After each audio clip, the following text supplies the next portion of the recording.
My name is Priscilla, and most people know me as a motivational speaker and a worship director. But one of my favorite things that I get to do is I get to share my story of the power of forgiveness and the power of redemption.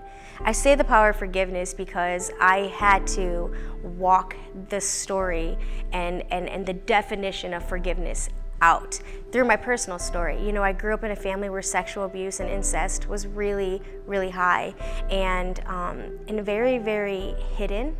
And so it definitely took a toll on me personally and in my family. And by the time I was 12 years old, I had already been molested by 2 family members. And then when I turned 12, I ended up being raped by my father, who was a pastor. And so it was very, very confusing for me to understand who God was and what Christianity really meant while all of these things were going on behind closed doors. And it wasn't until I was in a youth camp, my 8th grade year, where I heard a sermon on forgiveness and how powerful it was. And I decided right then and there that I wanted to forgive my father and my mother because there were things that she did out of fear and out of insecurity where she wasn't able to give her kids what they needed at the time. And so I made the decision to forgive both my parents across the board because I wanted to set myself free. And I know that forgiveness is available for every person. You know, not every situation turns out like mine did. I did make the decision to forgive my parents. I'm able to have, not necessarily a normal father-daughter relationship the way God intended, but I'm able to be in the same room with him and I'm not affected by it.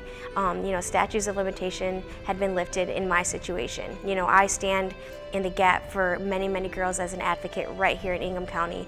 You know, it's something I do as a volunteer. I don't get paid for it, but I come alongside girls who've been sexually abused who are now in my situation that I was in years ago. And I wasn't able to stand up and protect my family in the way that I should have. I lied to the judge to protect my family because I was scared. I didn't know what my life would look like. You know, there was already so much change in my family. And I don't know, I made the decision that I didn't want to live my life based on what I was seeing around me. I mean, most of my family, they're drug addicts, they're alcoholics, they have a huge lack of education, and I just knew what I didn't want for my life. And so I knew that the way that in order for positive change to take place was to get a good education. I'm the first to get a college degree in my family, but I also knew that it was going to be through the presence of God and the Holy Spirit. And He has led me every way by providing amazing people in my life to speak into my life, to protect me, but also giving me the resources of who He is through His Word. And so by choosing to forgive, I set myself free and I set myself up to receive all that God had for me. And so as hard as it is, I know forgiveness is not easy and it is a process. It's not an overnight thing, but I just encourage girls and guys, if they've been a victim of sexual abuse, there is hope. And I believe that hope is a person and His name is Jesus. It doesn't matter what the situation is. You do not have to remain a victim. That situation doesn't have to define you as a person. And there is so much more that God intended for your life than that situation or thing that happened to you. You are more than that thing. If you've been hurt by sexual abuse, I definitely encourage them to find somebody that they can trust, find an advocate. We have plenty of advocates here. They can even reach me personally and privately through, they can reach me through my website, which is priscillabordayo.com. They can email me and send me a message, and I'd be happy to help them through the process of going through the court system. They can also go and file a report right there in the city as well. It really comes down to what are they most comfortable with. And I feel like finding someone that you trust first and getting someone to come alongside you so that you don't feel alone is the most important key. Because sometimes you get so intimidated by the process that you start and then you withdraw because you don't have somebody that can encourage you through this entire it's a journey. It's not an overnight thing. The court system is tricky and it's not a short process. It's a long process and it's a difficult process. But it's a process that can bring you so much healing. And so I just encourage people to reach out to someone that they trust. And if they don't know someone, I would, again, highly encourage them, go talk to a pastor, get involved in a church, go talk to a counselor, seek a counselor and a psychiatrist, someone that can truly guide and protect you and give you more advice on how to go from there. That's just the first step to take. Get somebody that you can trust, and there are many, many resources out there.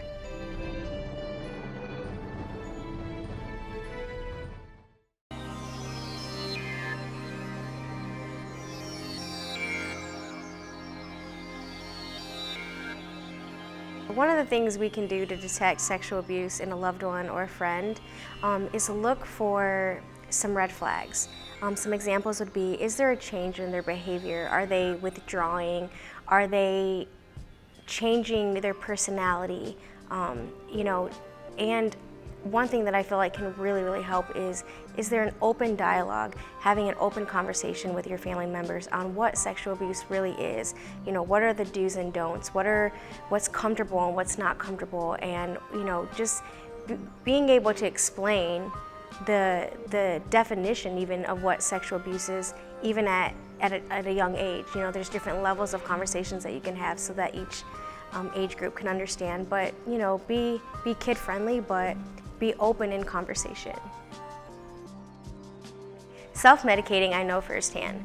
I think anytime you're dealing with any kind of hurt, whether it's related to sexual abuse, alcoholism, drugs, whatever, you grew up in your home and it was deeply rooted in some type of dysfunction, in order to cope with it, we tend to hide and withdraw, because I believe the enemy wants us to stay hidden. And so we try to cope by going after things that never fully satisfy us. They don't fully heal us, because the only person that can do that is Jesus Christ. But in order for that to take place is that you have to surrender your will, your hurt and pain, and your situation to Him. It's kind of that beauty for ashes. In order to have the beauty, you have to give Him your ashes. One of my favorite books is actually called Redeeming Love by, I believe her name is Francine Rivers. And it's just a story of the unconditional love that God has for us through our hurt and through our pain. The girl in the book experienced sexual abuse, and just the story of the whole process of her going from being a victim and even being a prostitute because she was a victim of sexual abuse, and why she chose the direction that she did. It was just like God sent somebody to love her unconditionally, because that's how God sees us, and He wanted her to see who He was through somebody else. And it's just really beautiful. But I think the best resource and the best book ultimately is the Word of God. The Bible is the best source, because everything that we need, every answer we need, is right there in that book. The Bible is so powerful. It has such amazing verses when it comes to healing and restoration and the peace and the joy of God. Everything that's attached to the fruit of the Spirit, His kindness and gentleness, is attached to who Jesus Christ is. And if you want to know about Him, you got to read about Him.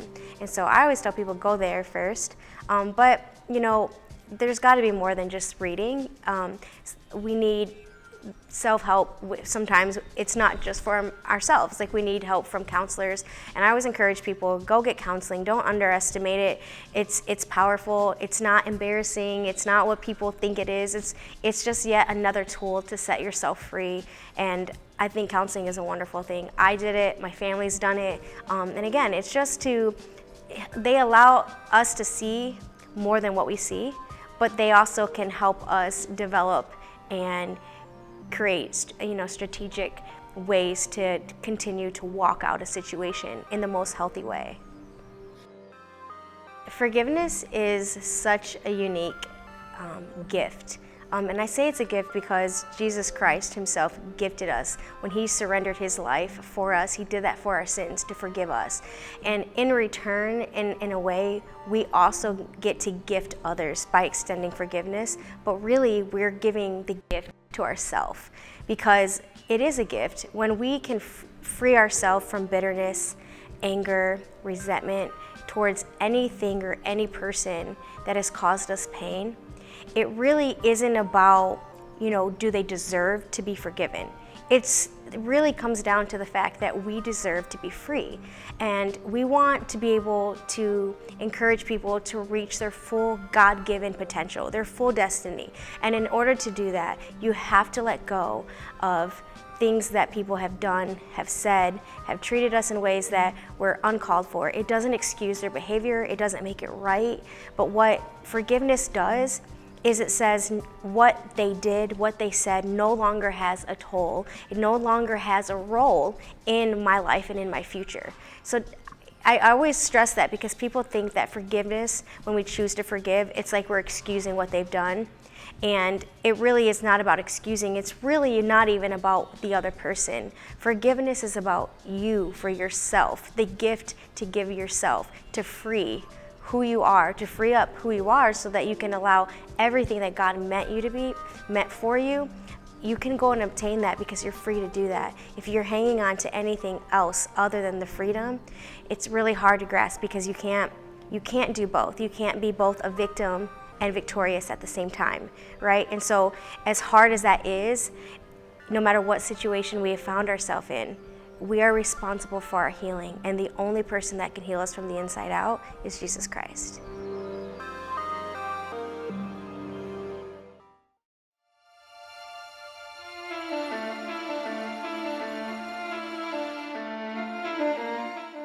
One of the things that I believe separates me from most advocates is most advocates are pro-victim. They want to help victims because they themselves were a victim. Not necessarily always the case, but in my situation, I really felt like I wanted to address both sides of the spectrum. You have victims on this side, you have perpetrators on this side. And you know, the reality is victims want sexual abuse to end. But in order to do that, you don't focus on victims. Victims aren't the ones committing the crimes. Perpetrators are the ones committing the crimes. So if you want to end sexual abuse, we got to focus in on who's doing it and why are they doing it.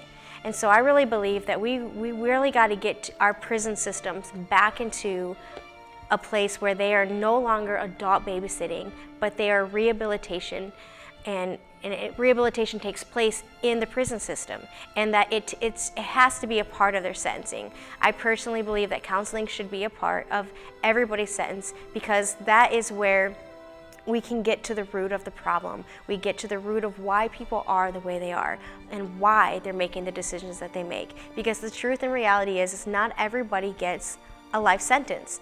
And if they don't get help with what caused them to be there in the first place, they do their time, come back out, and recommit the crime. And there we have this vicious cycle going. And so in order to end it, I just really believe that we have to add back in rehabilitation, and we have to add counseling. I do believe that there is God's law and there's man's law, and we are to obey both.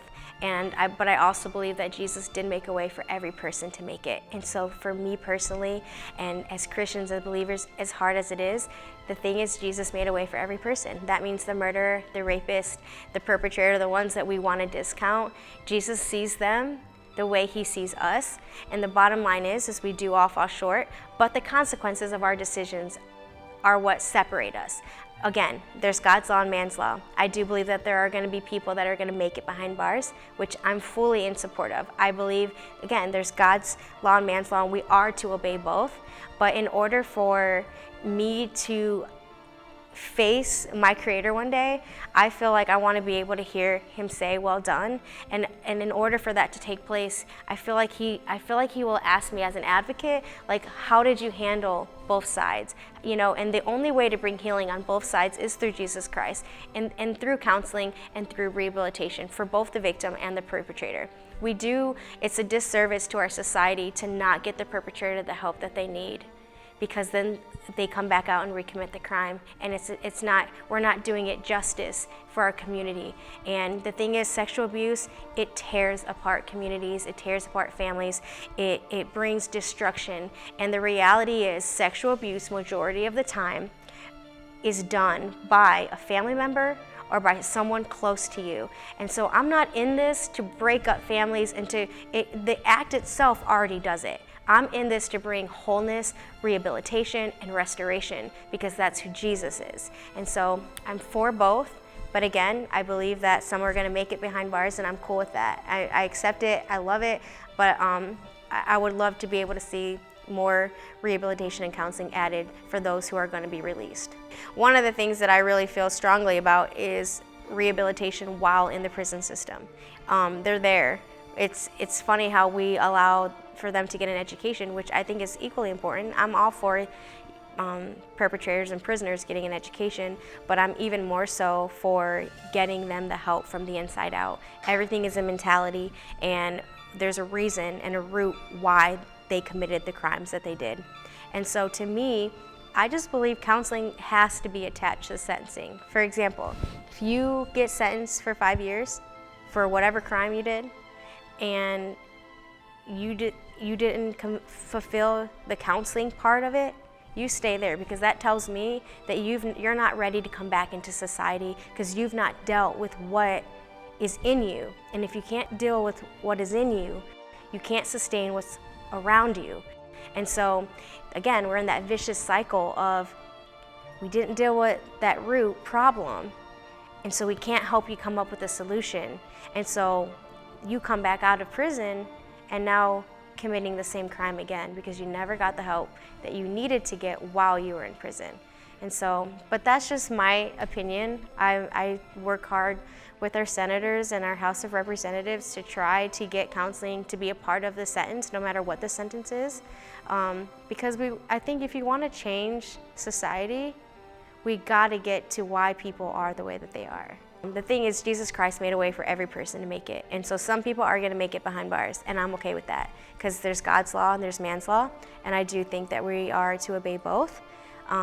But I just want to make a way where we're actually helping. If you want to end sexual abuse, you can't end it by addressing the victims. They're not the ones committing the crimes. If you want to end sexual abuse, you got to target the perpetrators. You got to find out why they're doing what they're doing. We got to figure out how can we stop it before it continues, and then how do we stop the continuous cycle of sentence time, I served my time, I come back out, and now we have even more victims. So it's a vicious cycle, but I do believe that we can end it if we target the right areas and through healthy rehabilitation.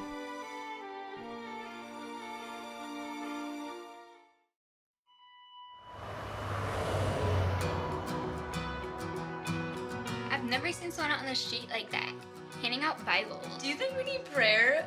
No. What a freak show. Her heart is wide as an ocean skyway, cracked and dry as a desert plain. She'll take in anything to quench this thirsting, even if it's gonna bring her pain, even if it's gonna bring her. What makes you think you're so much better than me? No, that's not what this is all What, about. are you gonna tell me I'll burn in hell? No, of course not. I just don't see why God would want me to forgive someone like that. Lose